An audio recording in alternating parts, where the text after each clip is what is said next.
खबर लखनऊ के शहीद भगत सिंह वार्ड 2 से है, जहां बिजली मीटर और केबल में खराबी आ गई है। इस दौरान पावर स्टेशन के कर्मचारी ने बिजली मीटर और केबल को चेंज किया है, लेकिन पुराने ही केबल से नई केबल की सप्लाई दे दी गई है। वहीं बताते चले कि उपभोक्ता ने कई बार 1912 डायल कर और प्रशासनिक अधिकारियों से खराब बिजली मीटर और केबल की शिकायत दर्ज की है, लेकिन समस्या का कोई समाधान नहीं किया गया। बड़ा सवाल यह है कि यहाँ ऊर्जा मंत्री यूपीपीसीएल से जुड़े हेल्पलाइन नंबर 1912 को और सशक्त बनाने में लगे हुए हैं। वहीं प्रशासनिक अधिकारी ऊर्जा मंत्री के आदेशों पर पानी फेरते नजर आ रहे हैं। खबर लखनऊ से है, जहां रजौली ग्राम पंचायत में ग्राम प्रधान और प्रधान प्रतिनिधि की मिलीभगत से सरकारी जमीन पर पट्टे की जमीन बताकर अवैध रूप से कब्जे करवाए जा रहे हैं। बताते चले कि रजौली निवासी संजय गौतम पुत्र मनोहर गौतम ने ग्राम प्रधान और प्रधान प्रतिनिधि से मिलकर के लगभग 1000 स्क्वायर फीट की सरकारी जमीन पर अवैध रूप से मकान बनवाया है। वहीं ग्रामीणों द्वारा जब प्रशासन से शिकायत की गई, तब जाकर प्रशासन ने काम को रुकवा दिया है। अब देखने वाली बात यह होगी कि क्या यहाँ पर भी बाबा का बुलडोजर चलेगा। खबर सिद्धार्थनगर से है, जहां 3 तलाक कानून से केंद्र सरकार ने एक तरफ मुस्लिम महिलाओं के साथ न्याय किया है, तो वहीं दूसरी तरफ इस समाज की महिलाओं के साथ अभी भी अन्याय जारी है। बताते चले कि पीड़िता महिला रुखसार खातून के अनुसार आए दिन घर में उसके साथ घरेलू हिंसा के साथ ही दहेज की मांग की जाती है, जिसके चलते पति ने दूसरी शादी भी कर ली है। वही सूचना मिलने पर घर पहुंचे रुखसार को घर में घुसने नहीं दिया गया, जिसके बाद वह अपनी समस्या को लेकर न्याय पाने के लिए अपनी बच्ची व भाई के साथ अधिकारियों के पास पहुंचकर इंसाफ की मांग की है। वही बता दें कि मामले में महिला थाने में दहेज उत्पीड़न एवं मारपीट की रिपोर्ट दर्ज करवाई है। लेकिन एक बड़ा सवाल यह उठता है कि देश में महिलाओं के साथ होने वाले अन्याय आखिर कब तक रुकेंगे और कब महिलाओं को उनका इंसाफ मिल पाएगा। अब उसको पप्पू प्रधान का छोटा लड़का आमिर रशीद वो हमारे साथ बदतमीज़ी करता था। उसके लिए खाना बनाने के बाद भी वो कहा कि उसकी अम्मी ने कहा कि खाना नहीं बना है, इसलिए हमको मारे हैं। और रात में अपना वो ड्रिंक करके आते थे तो अपना मारते थे। उनके भाई जो हैं आदिल रशीद, वो घर में नहीं रहते थे और रात भर गायब रहते थे। उनके भाई ने हमारे साथ जो भी नाजायज़ काम करना चाहा, उसके लिए हमने मना कर दिया, इसीलिए हमको मारने पीटने लगे। ससुर ने कहा कि ठीक है, लड़का मतलब नहीं समझ रहा है तो हम समझेंगे, हमारे साथ तुम नाजायज़ रिश्ता रखो, इसलिए हम तुम्हारा खर्चा पानी उठाएंगे। हमने मुकदमा भी लिखवाया है, लेकिन जो उनको कार्रवाई करनी चाहिए उन्होंने नहीं किया है। 2-3 दिन हो गया है, लेकिन उन्होंने कुछ कार्रवाई नहीं की है। अब बताइए, हम बहनी को और जो मतलब प्रेग्नेंट हैं उस बच्चे को लेकर कहाँ जाएंगे, बताइए। बहन को जब से शादी हुई 4 साल से मारा पीटा जा रहा है। मारने पीटने के बाद 2-3 बार घर छोड़ दिया गया। उसके बाद समझौता करने के बाद फिर इन्होंने माफ़ी मंगवा के फिर रखा उसको, और फिर उसको मारने पीटने लगे। और उसके बाद अभी 1 महीना पहले उसको जो है घर छोड़ के आए कि बोले कि 5 जनवरी को तुमको घर से बुला लेंगे, तुम यहीं रहो, जब तक यहाँ रहोगी तुम्हारे पेट में बच्चा है, सेफ रहोगी, घर वाले देखे रखेंगे, और हम तुमको 5 जनवरी को बुला लेंगे। उसके बाद ये जो है दूसरी शादी कर लिए। अचानक हम लोग को पता चला अन्याय नहीं मिल रहा है हमको। यहाँ पुलिस वाले जो है हमारा मामला दर्ज कर लिए हैं, FIR लिख लिए हुए हैं, मगर हम 3-4 दिन से यहाँ 3 दिन से भटक रहे हैं, हमको अन्याय नहीं मिल रहा है। वही खबर बिजनौर के नजीबाबाद से है, जहां विश्व हिंदू महासंघ के कार्यकर्ताओं ने प्रधानमंत्री को संबोधित करते हुए SDM को ज्ञापन सौंपा है। आपको बता दें कि उन्होंने ज्ञापन देकर प्रधानमंत्री से पठान फिल्म पर रोक लगाने की मांग की है। गौरतलब है कि पठान फिल्म का एक गाना रिलीज हुआ है, जिसके बाद से आरोप लगाया जा रहा है कि इसमें सनातन धर्म में महंतों द्वारा धारण किए जाने वाले भगवा रंग का अपमान किया गया है, जिसकी वजह से विश्व हिंदू महासंघ के कार्यकर्ताओं में काफी आक्रोश देखने को मिला है। साथ ही उन्होंने पुतला फूंक कर विरोध प्रदर्शन भी किया है। वही खबर बिजनौर से है, जहां खेत की रखवाली कर रहे किसान के सिर में अज्ञात बदमाशों ने गोली मार दी। बताते चले कि जिससे मौके पर ही किसान की मौत हो गई है।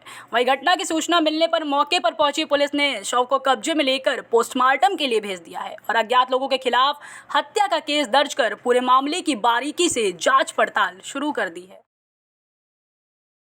प्रातः लगभग 8 बजे थाना कोतवाली देहात पर सूचना प्राप्त हुई कि रहमापुर के जंगल में अजयपाल सिंह के खेत में एक व्यक्ति का शव खून से लथपथ औंधे मुँह पड़ा हुआ है। इस सूचना पर थाना प्रभारी कोतवाली देहात एवं क्षेत्राधिकारी नगीना मय फोर्स के मौके पर पहुंचे। आसपास के गांव के लोग भी आ गए। शव की पहचान नरेंद्र सिंह सनाफ रूपचंद सिंह निवासी इस्लामपुर बिश्नोईवाला के रूप में हुई। शव को देखने से प्रथम दृष्टया यह प्रतीत हो रहा है कि किसी व्यक्ति द्वारा सर में गोली मारकर हत्या की गई है। शव का पंचायतनामा भरकर पोस्टमार्टम के लिए भेजा गया है।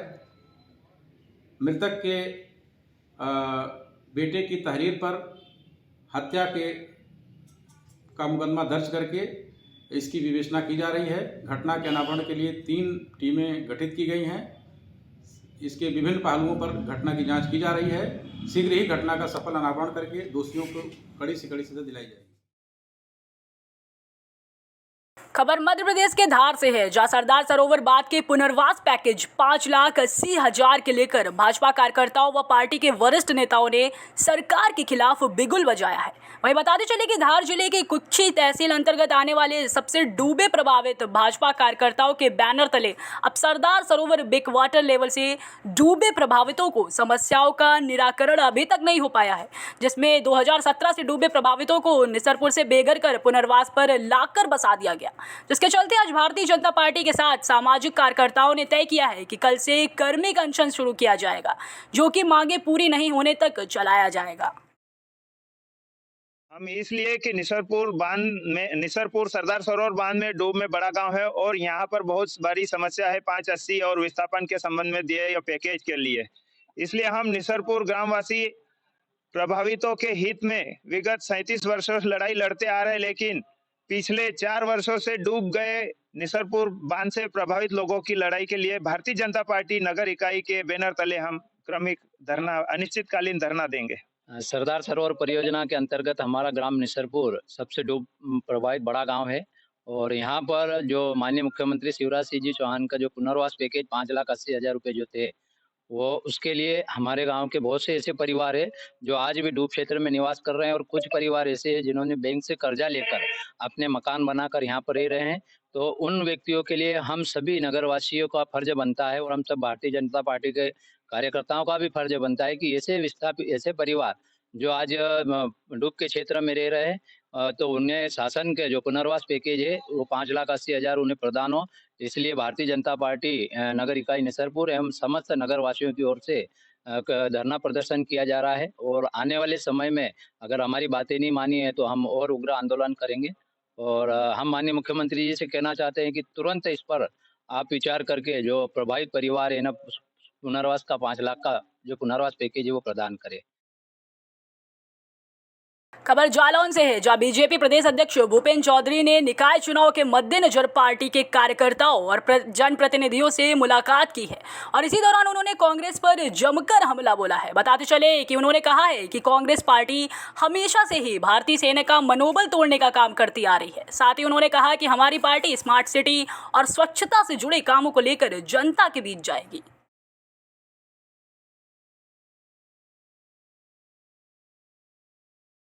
खबर सहारनपुर से है, जहां रात को अवैध निर्माण का विकास प्राधिकरण की मिलीभगत से किया जा रहा है। बताते चले कि इस अवैध निर्माण में विकास प्राधिकरण के जेई और चपरासी तक शामिल हैं, जिसके कारण विकास प्राधिकरण और उत्तर प्रदेश सरकार की एक बड़ी हानि हो रही है।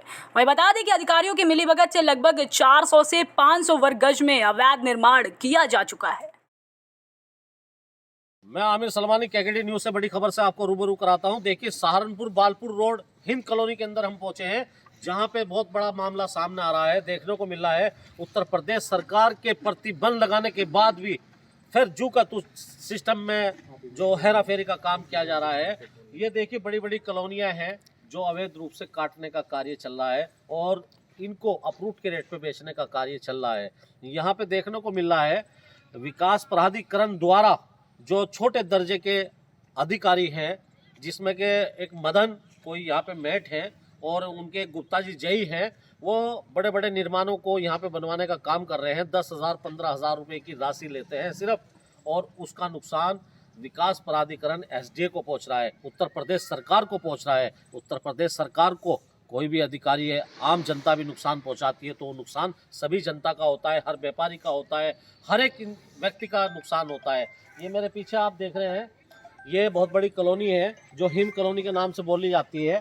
और देखिए मेरे पीछे एक निर्माण है जो 400 वर्ग गज का निर्माण है, जिस पर रात के समय अधिकारियों ने मिलकर निर्माण कार्य से और निर्माण बनवाने का कार्य किया। और सबसे बड़ी बात है 400 गज का निर्माण रात 12 बजे लगाया गया। देखिए क्यों लगाया गया, अभी उनसे पूछा है आपने निर्माण लगाया, इसका नक्शा नहीं आपने पास कराया, तो बोल रहे हैं कहने लगे जय साहब से हमारी बात हो गई है, 10-15 हज़ार रुपये दे के हमने निर्माण बनाने का कार्य किया। तो ये बहुत बड़ी खबर है उत्तर प्रदेश के अंदर। अगर इस तरह के नुकसान सरकार को होंगे तो देखिए ये सरकार तो नीचे की तरफ पहुंचेगी, मगर इसका नुकसान व्यापारियों को भी पहुंचेगा, क्योंकि देखिए टैक्स जमा होता है, सरकार को बड़ी सपोर्ट मिलती है। तो ये सपोर्ट ना मिलने की वजह तुम्हारे सामने आ रही है। सहारनपुर के अंदर बहुत बड़ी कॉलोनियाँ बड़ी तादाद में काटने का काम कर रहे हैं। देखिए जीएसटी मुख्यमंत्री जी ने लागू कर रखी है, इसलिए सरकार का फ़ायदा हो, जनता का फ़ायदा हो, मगर ये ब्लैक पैसा को वाइट किया जा रहा है बड़ी बड़ी कॉलोनियों में लगा के। आमिर सलमानी के साथ में केकेडी न्यूज़ पर जुड़े रहिए। खबर बांदा से है, जहां समेत शिखरजी सिद्ध क्षेत्र को पर्यटन स्थल घोषित करने के विरोध में आदेश को वापस लेने के लिए जैन समाज ने ज्ञापन सौंपा है। बता दें कि बांदा जैन समाज ने जिलाधिकारी कार्यालय पहुंचकर प्रधानमंत्री के नाम ज्ञापन दिया है। वहीं इस दौरान जैन समाज ने कहा है कि केंद्र सरकार ने श्री समेत शिखरजी जैन समाज का सबसे बड़ा तीर्थ क्षेत्र है, जो इसकी पर्यटन स्थल की जगह तीर्थ स्थान ही रहने की मांग की गई है। तीर्थ क्षेत्र समेत शिखरजी में सरकार ने पर्यटन क्षेत्र घोषित किया है, जो कि बिल्कुल उचित नहीं है। जैनों का उधर पे पूर्ण रूप से वर्चस्व है। जैन समाज के अनेक मुनि 24 तीर्थंकर मोक्ष प्राप्त हुए हैं। तपोभूमि है, उसको तपोभूमि ही और दर्शनीय स्थल न बना के तीर्थ स्थल ही रहने दिया जाए। तीर्थ स्थल समेत शिखरजी की मांग हमारी गवर्नमेंट।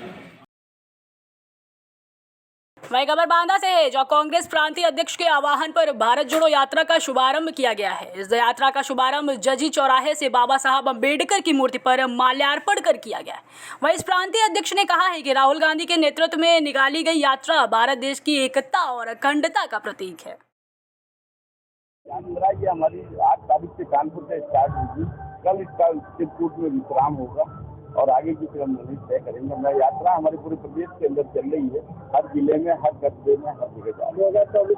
2024 में हम देख रहे हैं, जनता के बीच में हम जा रहे हैं, अपनी बात उनकी बात समझ रहे हैं, जनता क्या चाहती है और इस जनता को तय करना है। 2024 में कहना है अगर इस सरकार को भगाना होगा तो हमारे साथ आइए, अगर सरकार से लोग खुश है तो उसके बाद क्या प्रोग्राम लिखते हैं, क्या प्रोग्राम लिखते हैं, हमारे लिए यादव लिखते हैं प्रदेश का।